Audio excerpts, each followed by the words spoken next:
Aunque ya sabemos que en verano es cuando más tiempo dedicamos a la lectura. Nosotros les vamos a recomendar un libro que sobre todo, bueno, interesa a todo el mundo, pero sobre todo a los seguidores de la gran voz de Nino Bravo. Este libro se llama Voz y Corazón. Nino Bravo, Voz y Corazón. Su autor, Darío Ledesma, está con nosotros. ¿Qué tal, Darío? Buenas tardes. Muy buenas tardes, Encarna. Encantado de estar con vosotros. Un placer y sobre todo para hablar de este gran hombre, esta gran voz.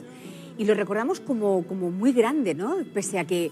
¿Durante cuánto tiempo disfrutó del éxito Nino Bravo? Bueno, pues Nino Bravo hoy en día es un mito, pero realmente su carrera discográfica fue del año 69 al 73. 4 años. Menos de 4 años. Y fíjate todo lo que se ha creado alrededor de Nino Bravo, que en el 2021 seguimos hablando de él y seguimos escribiendo sobre él. ¿Qué nos cuentas en este libro sobre Nino Bravo? Pues en este libro yo descubro prácticamente todo sobre Nino Bravo. A mí me gusta decir que es como una enciclopedia de su vida, ¿no? Porque me ha costado muchos años de trabajo, he investigado mucho sobre él, con sus familiares, con sus amigos, con sus músicos y sobre todo con un trabajo de hemeroteca que hay detrás, rebuscando el dato, ¿no? A la actuación, la fecha.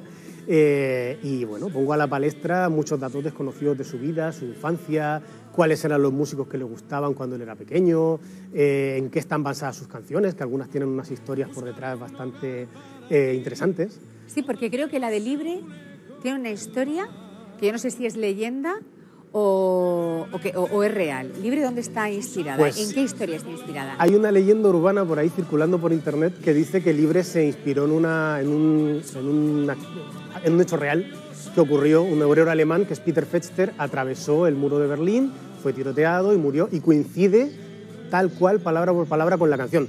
Pero lamentablemente eso es más leyenda urbana que otra cosa. Hablando con los compositores, que son José Luis Armenteros y Pablo Herrero, también rescatando audios de entrevistas de Nino Bravo, yo he descubierto que esa canción realmente estaba inspirada en la falta de libertad que había en España. El mismo compositor Pablo Herrero lo decía, es que no nos teníamos que ir a Alemania para sentir esa falta de libertad, ¿no? Aquí la teníamos ya. Y Nino Bravo decía en entrevistas que esto de la Alambrada era más una metáfora de los prejuicios de la época, que había que saltarlos, etc. De hecho, cuento una anécdota en el libro, que es cómo la censura autorizó que se publicara esta canción. Porque uno piensa, esta canción sale en el año 72, en el tardofranquismo, ¿no? Los últimos estertores del franquismo, y realmente uno se pregunta, ¿cómo es posible que eso pasara a la censura, ¿no?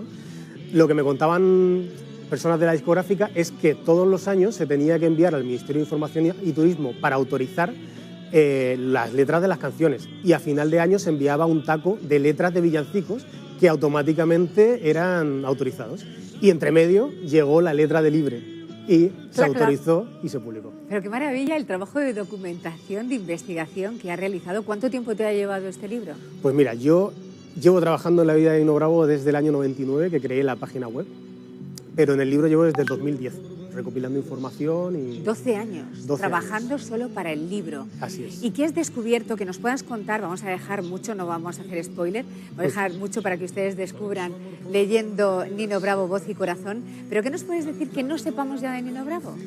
Pues, por ejemplo, su nombre real era Luis Manuel Ferri, su seudónimo artístico Nino Bravo, pero nadie sabía hasta el momento que él tuvo un seudónimo artístico anterior que era Linuel. Y él se presentaba a sus conciertos como Linuel, ¿no? De ser Luis Manuel. Linuel. Exacto. Bueno, eso después se echó y llegó el Nino Bravo famoso. Otro dato, la canción Te quiero, que es una de sus más famosas y con la que llegó al éxito, estaba realmente compuesta para una película de Lola Flores. ¿Lo tenía que cantar la faraona? Sí, y con una letra totalmente distinta. De hecho, se titulaba La niña ahogada. Y eso me lo gustó a Augusto Algueró, que fue el compositor, se lo entregó a otro letrista, le pusieron la letra que todos conocemos y le llegó a Nino Bravo, con el que llegó al éxito. Pero qué maravilla, porque es uno de los himnos, yo creo, del país, ¿verdad? Te quiero, hombre, Libre... Es un himno de América. karaoke total. O sea, ¿quién no ha ido a un karaoke a cantar una canción de Nino Bravo? Darío, ¿qué te ha llevado a escribir este libro? ¿Cuál era la finalidad? ¿Qué querías mostrarnos? ¿El impacto que quieres causar? Primero, mi admiración por Nino Bravo, y segundo, bajo mi punto de vista, no existía nada realmente en el mercado bibliográfico que relevara la importancia que Nino Bravo ha tenido para la música de este país.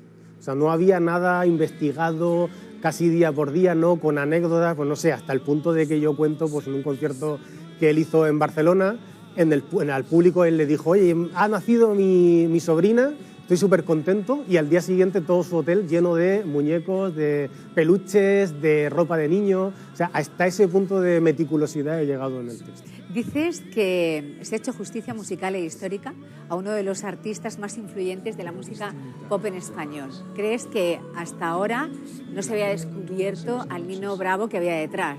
No, se conocía su historia muy superficialmente, pero nadie había ahondado incluso en sus circunstancias familiares, ¿no? Yo he sido la primera persona que ha podido tener la colaboración de su mujer, de Amparo Martínez, para escribir el prólogo de este libro, que ella es una persona que siempre se ha mantenido un poquito al margen, porque Nino Bravo también quería separar mucho lo que era su vida privada de su vida artística. Entonces él no quería que las noticias se dieran sobre su vida privada, sino sobre su vida artística. Por eso ella está un poquito en segundo plano, pero bueno, he conseguido que me firme este prólogo. Bueno, tú no pudiste conocer a Nino Bravo. Lamentablemente no. No has tenido ningún tipo de relación con el cantante. ¿Y qué ha sido lo que tanto te ha atraído? ¿Por qué sientes esa pasión por Nino Bravo? Pues porque cuando uno empieza a escuchar sus canciones, la verdad es que las letras que tiene, la música de aquella época, o sea, la orquesta que tenía, o sea, uno la escucha y dice, esto es música de verdad, era una orquesta en directo total en el estudio de grabación. Ahora la música pues se hace muchas veces por ordenador y tal. La voz que tenía, los compositores, los mejores de la época compusieron para él. O sea, es una circunstancia, y también el halo de mito que ha surgido alrededor de él, porque lamentablemente pues ha quedado imperenne, ¿no? Esta imagen que tenemos de él joven, con el pelo largo, la moda setentera, ¿no? De aquella Era muy época. joven cuando murió, ¿no? 1973, ¿qué edad tenía Nino Bravo? 28 años. 28 años. Muy joven. ¿Dejó dos niñas? Dejó una niña y su mujer estaba embarazada. Madre mía. Bueno, ¿cuál es la relación con Amparo, con su mujer? ¿Cuándo la conoces? ¿Cómo te pones en contacto con ella? Pues como yo hice la página web de Nino allá por el 99, poco a poco empecé a armar un poquito la bola más grande, contacté con su pueblo, con Ayelo de Malferiz, que es un pueblecito de Valencia. ¿Sí? Se empezó a realizar un museo y gracias a eso yo pude contactar con la familia, que se quedaron alucinadas de que hubiera gente tan joven a la cual le gustara tanto la música de su marido y de su padre. Y a partir de ahí pues surgió una relación de amistad con la familia de Nino Bravo, porque ellos autorizaron esa página web.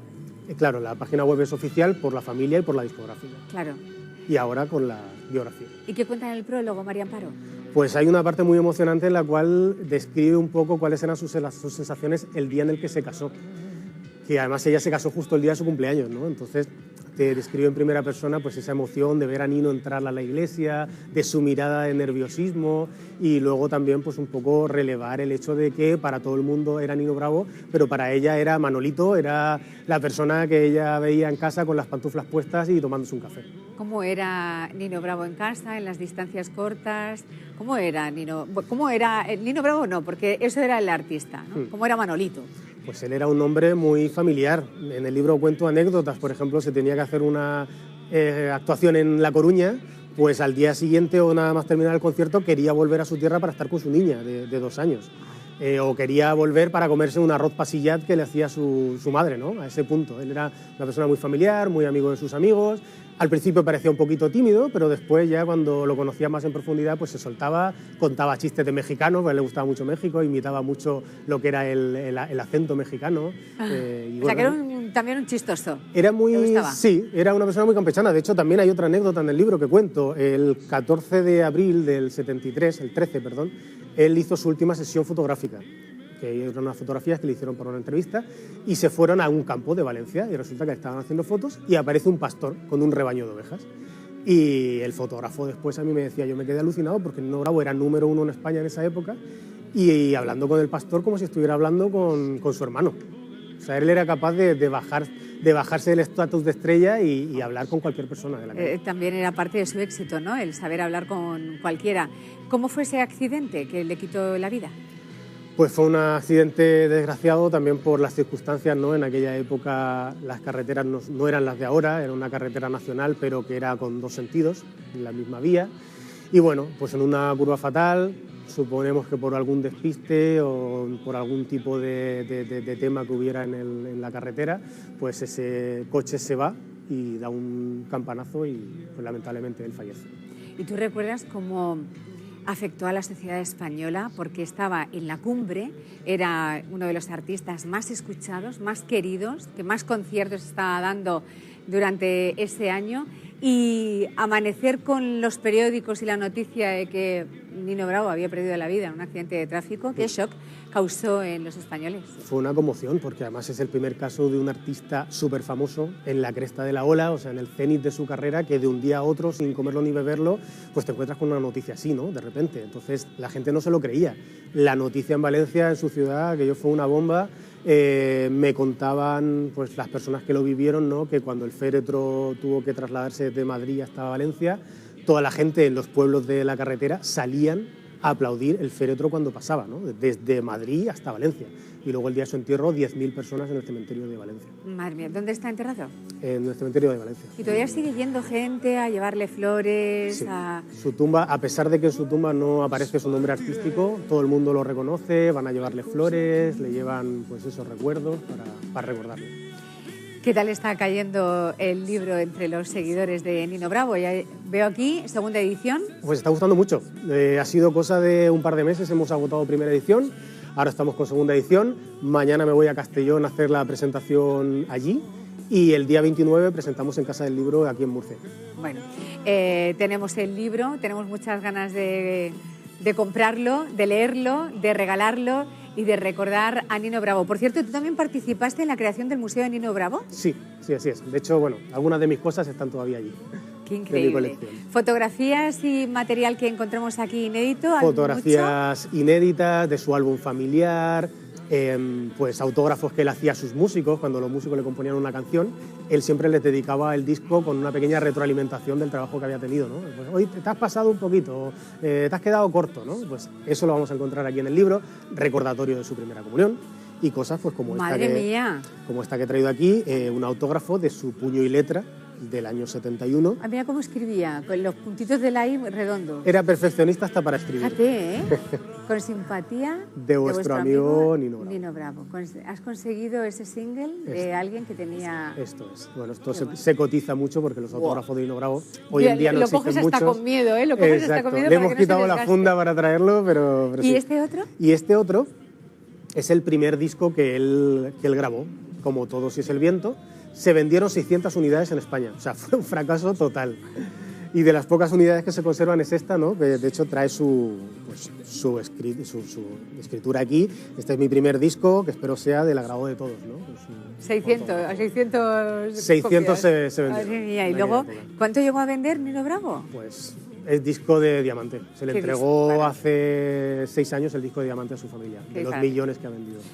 Darío, enhorabuena y muchísimas gracias por traernos esta obra que has estado tanto tiempo, 12 años, recabando, investigando, documentándose para plasmarla en Nino Bravo, voz y corazón. Es un regalo que nos haces. Muchas gracias. Gracias a vosotros por la invitación y muchas gracias por... a mí hablar de Nino Bravo siempre es un placer, así que muchas gracias por esta oportunidad. Un placer, un placer. Bueno, pues ya saben ustedes, la lectura del verano, conocer un poquito más de cerca a Nino Bravo y seguro que habrá alguien quien agradezca mucho que le hagamos ese regalo. Nino Bravo, voz y corazón. Y ahora vamos a hablar de